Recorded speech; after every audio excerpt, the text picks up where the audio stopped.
نحمده ونصلي على رسوله الكريم۔ آج کی مجلس میں ہم کچھ ایسے اعمال کا ذکر کریں گے جو عمل کام کرنے میں معمولی ہیں، اجر میں بہت بڑے ہیں۔ رسول اللہ صلی اللہ علیہ وسلم نے فرمایا، من جاء بالحسنۃ فلہ عشر امثالها ومن جاء بالسیئۃ فلا یجزی الا مثلها وهم لا یظلمون، کہ اللہ تعالیٰ کا فرمان ہے جو اللہ کے نبی نے ہمیں سنایا تھا کہ جو انسان نیکی لے کر آئے گا اس کو اس کی 10 مثل ملے گا، جو برائی کرے گا اس کو اس کی ایک ہی مثل ملے گا۔ یہ بات کیوں ہے؟ یہ اتنی فضیلت ہمیں کیوں ملی؟ کہ اس امت کی عمریں کم ہیں۔ اللہ تعالیٰ نے یعنی نبی صلی اللہ علیہ وسلم نے فرمایا کہ اس امت کی عمر 60-70 اتنے کے اس کے درمیان میں زیادہ تر عمر ہوگی، کم یہ صد کو تجاوز کرے گا۔ اس لیے اللہ تعالیٰ نے ہمارے لیے اجر زیادہ رکھے ہیں، ایسی نیکیاں بنائی ہیں جن سے اجر زیادہ ہو جاتا ہے۔ خالی ہم اپنا گھریلو کاموں میں نیت کا اخلاص کر لیں، اس میں بھی اللہ نے ہمارے لیے بڑا اجر رکھے ہیں۔ جیسا کہ آپ نے فرمایا کہ اگر تم اپنی بیوی کے پاس جاتے ہو تو اس میں بھی تمہیں ثواب ملتا ہے کہ جب انسان کا ارادہ ہے کہ اللہ تعالیٰ مجھے برائی سے محفوظ رکھے، میں اپنے گھر تک نظر محدود رکھوں، اور اس کا ارادہ یا یوں ہو کہ اللہ تعالیٰ مجھے نیک اولاد دے، جو میری اولاد نیکی میں میرے سے نیکی کے کام کرے، میرے ساتھ معاون بنے نیکی میں۔ جس طرح زکریا علیہ السلام نے اپنے جانشین کی دعا کی تھی کہ یا اللہ نیک بیٹا دے جو میرا نیکی میں جانشین بنے، تو اس میں بھی اجر ثواب ملتا ہے۔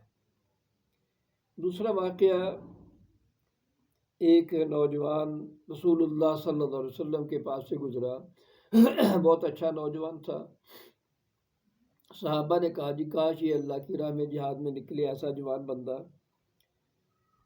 تو آپ نے فرمایا بھئی اگر کوئی آدمی اپنے چھوٹے بچوں کے لیے کمائی کرنے کے لیے نکلتا ہے کہ میں اپنے بچوں کو رزق حلال کھلاؤں تو وہ بھی اللہ کی راہ میں ہے، اور اگر کوئی اپنے بوڑھے ماں باپ کے لیے کمانے کے لیے نکلتا ہے کہ میں اپنے بوڑھے ماں باپ کی خدمت کروں تو وہ بھی اللہ کی راہ میں ہے۔ اگر کوئی اپنے آپ کو بچاتا ہے کہ میں کسی سے سوال نہ کروں، میں نہ مانگوں، اور اپنی مزدوری کے نکلتا ہے کہ میں اپنی محنت مزدوری کا کھاؤں، مانگنے کی ضرورت نہ آئے، تو وہ بھی فی سبیل اللہ ہے، وہ بھی اللہ کی راہ میں ہے۔ اسی طرح آپ نے فرمایا خیرکم احسنکم اخلاقا، تم سے سب سے اچھا آدمی وہ ہے جس کے اخلاق اچھے ہیں۔ اخلاق سے مراد ہوتا ہے دین کے مطابق بات کرنا، جن چیزوں سے شریعت نے منع ہے ان سے بچنا، جن کا حکم دیا اس کے مطابق زندگی گزارنا، اسے اخلاق کہا جاتا ہے۔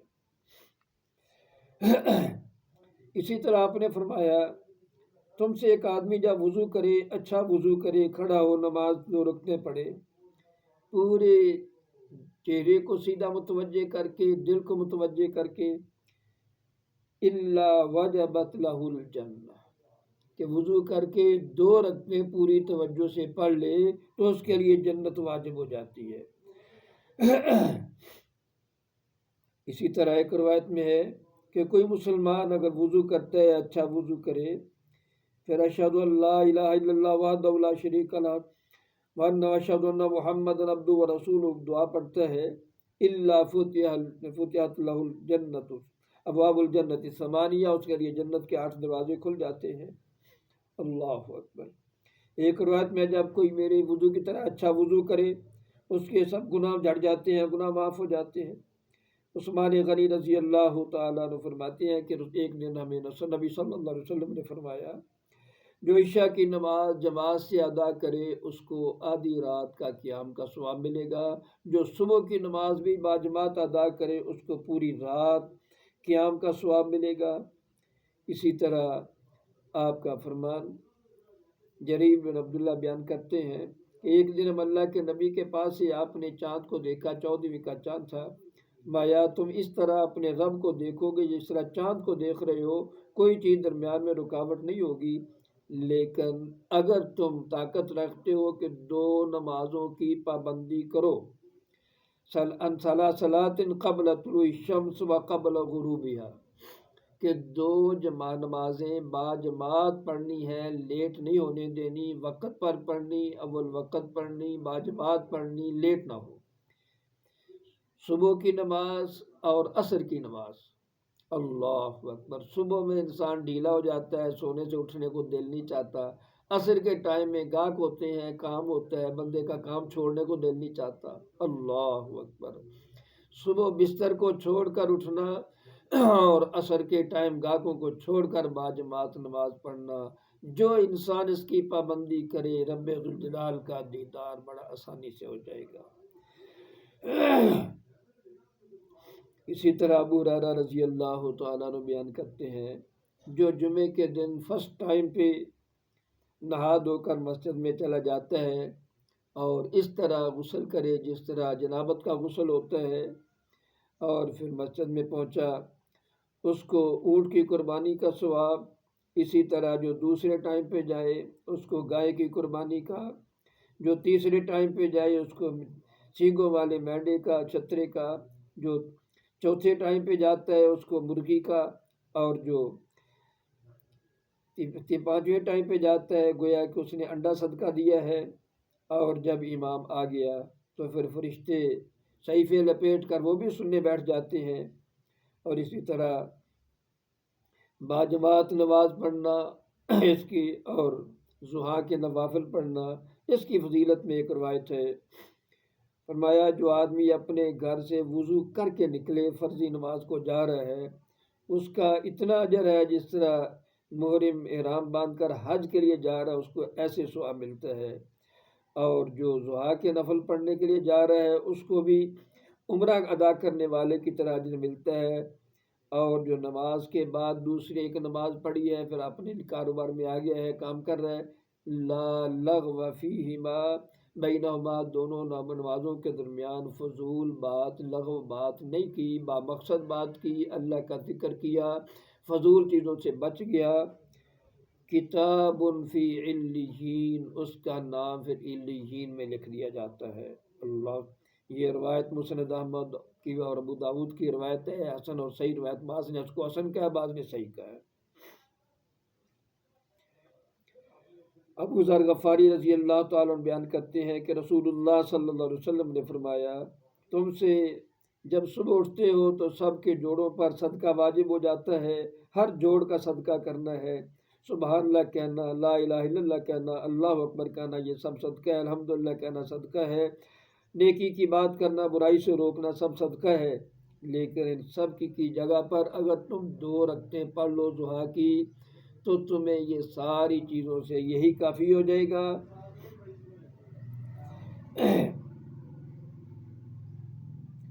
اسی طرح حدیث میں ہے کہ اذا امن الامام فامنوا فانه من وافق تعمینہ تعمین الملائکۃ غفر له ما تقدم من ذنبہ، جب امام آمین کہتا ہے تو امام کی آمین کے ساتھ مطابق برابر آمین کہنا، آمین کی آواز کے ساتھ، کیونکہ ابو ہریرہ رضی اللہ عنہ کی وضاحت کرتے ہیں کہ امام کو کبھی کبھی کہتے تھے لا تفتنا بالتامین، امام صاحب ہمیں آمین سے محروم نہ کرنا، جس طرح بعض کہتے ہیں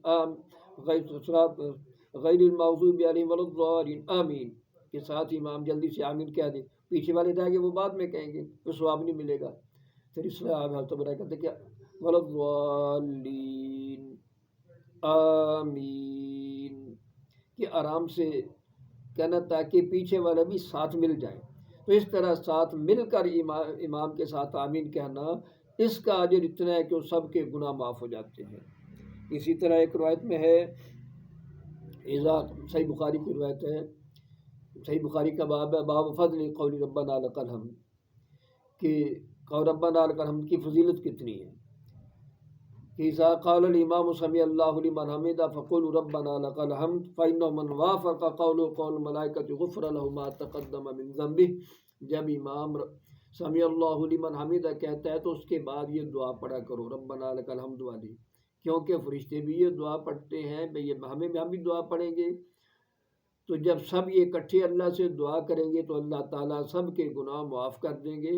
تو میرے بھائیوں، یہ اس امت کے لیے اللہ تعالیٰ نے کچھ ایسی چھوٹی چھوٹی نیکیاں رکھی ہیں جن کا اجر بہت زیادہ ہے۔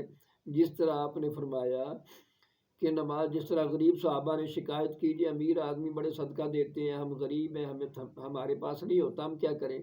وہ اجر لے لاتے ہیں، ہمیں نہیں ملتا۔ میں ابھی تم نماز کے بعد سبحان اللہ 33 دفعہ، الحمدللہ 33 دفعہ، اللہ اکبر 34 دفعہ یہ کہہ لیا کرو، جتنا مرضی وہ صدقہ کرے ان کے برابر جو تمہارا بھی بن جائے گا۔ اللہ اکبر۔ غریب صحابہ نے یہ کرنا شروع کر دیا۔ اب امیروں کا پتہ چلا، انہوں نے بھی پڑھنا شروع کر دیا۔ اب غریب پھر آئے، جی وہ تو امیر بھی پڑھتے ہیں۔ ذالک فضل اللہ یؤتی من یشاء، یہ پھر اللہ کا فضل ہے، جسے چاہے عطا فرمائے، یہ اللہ کا فضل ہے۔ تو میرے بھائیوں دیکھو، لاکھوں روپیہ کے صدقے سے زیادہ ثواب یہ ان کلمات کا ہے، نماز کے بعد اذکار کرنا۔ یہ معمولی بات نہیں، جتنی دیر آپ بیٹھے ہیں یہ اذکار کر رہے ہیں، آپ کے لیے فرشتے دعا کریں گے، اللہم اغفر لہ، اللہم ارحمہ، اے اللہ اس کو بخش دے، اس پہ رحم کر دے، فرشتے آپ کے لیے دعا کریں گے۔ تو میرے بھائیوں، پھر یہ ایسے اذکار، ایسی نیکیاں ہمیں پابندی سے ادا کرنی چاہیے۔ عمر تھوڑی ہے، پتہ نہیں کب دنیا سے چلے جانا ہے، تو جلدی جلدی اپنا نیکیوں کا وزن بڑھانے کی کوشش کریں کہ اللہ میرے عمل نامہ میں کچھ وزن زیادہ کر دے تاکہ قیامت کے دن معافی مل جائے۔ اگر ایک نیکی بھی کم ہو گئی تو اس کی تلاش کے لیے پھر لوگوں سے منتیں کرنے پڑیں گی کہ کاش مجھے کوئی ایک نیکی دے دے، پھر نہ بیٹی کام آئے گی، نہ بیٹا کام آئے گا، نہ بیوی کام آئے گی، سب بھاگ جائیں گے۔ میرے بھائیوں، وہاں پہ بڑی ضرورت ہے، کسی نے کام نہیں آنا۔ اس لیے آج اپنی نیکیوں کو جمع کرنے کے لیے محنت کر لیں، اللہ عمل کی توفیق دے، والحمدللہ رب العالمین۔